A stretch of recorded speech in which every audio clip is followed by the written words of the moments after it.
Ahoj, zdravím všechny, co se díváte.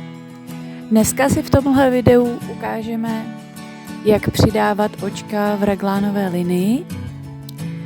Pletu teda svetřík od shora. Moje princezna si vymyslela růžový třpitivý svetr, tak proč ne? Tak já se tady dostanu k té raglánové linii.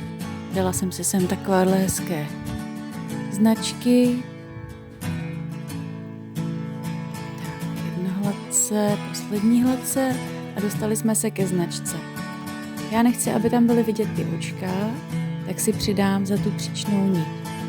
Takhle ze zadu si naberu z předchozí řádky tu přízi a přední částí toho očka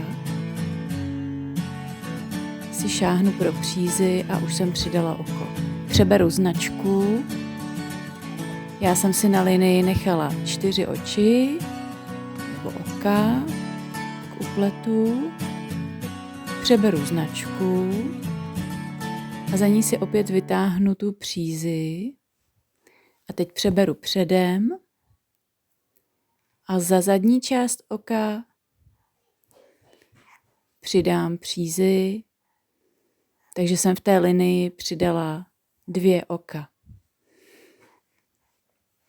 Jo, mám vlastně 4 tyhle ty místa pro ty raglánové linie, takže v tom jednom řádku přidám 8 ok. No a jak vidíte, nedělá to žádné dírky. Po prvním vyprání a vyblokování to skoro nebude vůbec vidět.